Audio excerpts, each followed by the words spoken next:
السلام عليكم، عاملين ايه؟ يا رب تكونوا بخير. هنعمل مع بعض الغدا النهارده، غدا اقتصادي جدا وجميل جدا. هنعمل مع بعض كفتة الرز باسهل طريقه وبمقادير كمان اقتصاديه جدا. انا رحت عند الجزار قطعت اللحمه. بتحطي الرز ضعف اللحمه، يعني لو هتعملي كيلو لحمه هتحطي عليهم 2 كيلو رز. هتعملي نص كيلو لحمه هتحطي عليهم كيلو رز. وهتاخدي معاكي راس توم كده متقشره، وهتاخدي كمان بصلايه كبيره حلوه كده، وهتاخدي بهارات لحمه. لو ما عندك بهارات كفته، اسفه، لو ما عندكيش بهارات كفته هتحطي فلفل اسمر وكمون، 7 بهارات، شويه كزبره ناشفه وشويه ملح. وتاخدي بقى الحاجه دي معاكي كده، وتغسلي الرز كويس وتاخديه معاكي عند الجزار، تقطعي اللحمه وتروحي جايه دقه الكفته على طول. بعد ما جيت على طول صبعتها كده بالشكل اللي حضراتكم شايفينه. طبعا حضرتك بتصبعيها الحجم اللي انت عايزاه. انا بحب كده، يعني ايه، انوع شويه. بعملها كده شويه صوابع، شويه مدوره زي كفته داود باشا كده. وبدات كده ان انا احمرها معاكم في الزيت. ما شاء الله، خلي الجزار كده وهو يفرمها لك وش واتنين وتلاته، عشان خاطر تكون ناعمه معاكي كده وما تبقاش مخرزه وطعمها مش حلو. هحمرها بقى معاكم كده، وان شاء الله تجربوها بالطريقه دي. والمقادير دي حلوه جدا. الرز كميته مش كبيره خالص، بالعكس كميته حلوه قوي. هي كفته الرز نظامها كده، او الكوبيبه الغمراوي زي ما بتسموها، هي نظامها كده بالظبط. ما شاء الله، حلوه جدا جدا. جربوها بالمقادير دي هتعجبكم جدا.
لا لا بالكلب هنجد.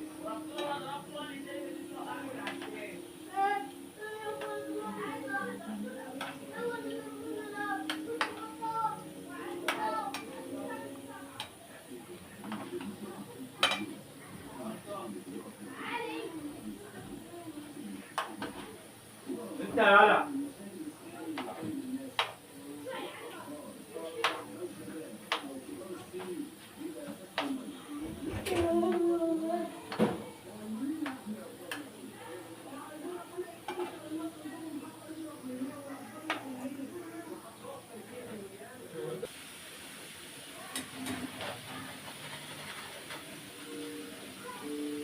حمرتها بقى بالشكل اللي حضراتكم شايفينه كده. بحب ان انا اغمقها شويه في التحمير كده، علشان خاطر ما تفكش معايا في الصلصه لما اجي اسويها في الصلصه او اديها غلوه في الصلصه. فالتحمير ده بحس ان هو بيخليها كده متماسكه، وبتكون ماسكه نفسها كده كده.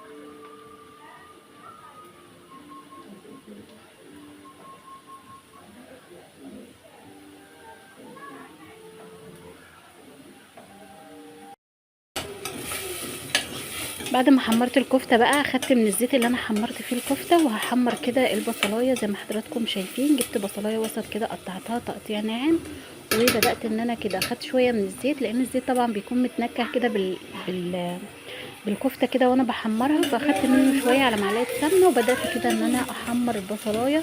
وبعد ما تتحمر كده هبدا ان انا اضيف الطماطم بتاعتي. ما شاء الله الطريقه دي حلوه جدا. في ناس بتحب ان هي تعمل التسبيكه بتاعه الكفته بتوم، فاللي يحب اللي بتحبي تعمليه اعمليه، ما فيش مشكله خالص. دي طريقه ودي طريقه، ودي بيبقى طعم وده بيبقى طعم. فحضرتك طبعا بتعملي اللي يريحك واللي انت متعوده ان انت تعمليه. بدات بقى احمر البصلايه كده، واول ما تدبل معايا كده هبتدي ان انا انزل بالصلصه.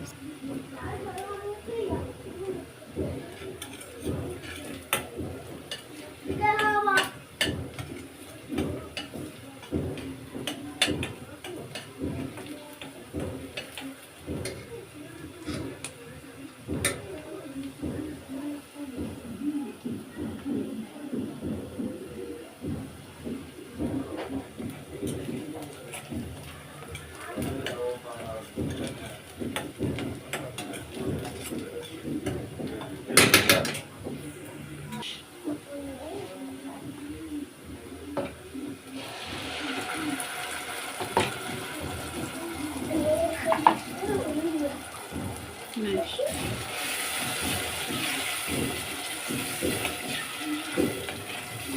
حطيت بقى الصلصه، وحطيت كده شويه فلفل اسمر وشويه كمون، وظبطت الملح بتاعها. واول كده ما تتسبك معايا هضيف عليها كوبايتين من الميه، اسيبها تغلي كده غلوتين، وبعد كده هضيف لها الكفته تاخد غلوه واحده بس، وهطفي عليها عشان خاطر الكفته ما تفكش معايا. بس دي طريقتها، طريقه حلوه جدا. عملت جنبها كده شويه رز بشعريه، وجبه كامله متكامله ما شاء الله، حلوه جدا. جربوها بالطريقه دي، انا متاكده ان هي ان شاء الله تعجبكم. بتمنى الفيديو بتاعي النهارده يكون عجبكم. اشوفكم في فيديو جديد، والسلام عليكم. جربوها واستنى كده رايكم ان شاء الله في التعليقات، وقولوا لي عجبتكم ولا لا. اشوفكم في فيديو جديد ان شاء الله. ربنا يا رب يسعدكم ويهنئ ايامكم ويبلغكم رمضان وانتم في اتم صحه واحسن حال، اللهم امين يا رب العالمين. طبعا الكفته من اكلات رمضان الجميله اللي بترمي معاكي كميه حلوه جدا. جربوها يا بنات، تعجبكم جدا جدا ان شاء الله. ربنا يا رب يعمر بيوتنا بالخير يا رب، اللهم امين. وربنا يا رب كده يحسن ما بين ايديكم وتعملوا الحلو كله في بيوتكم يا رب، اللهم امين.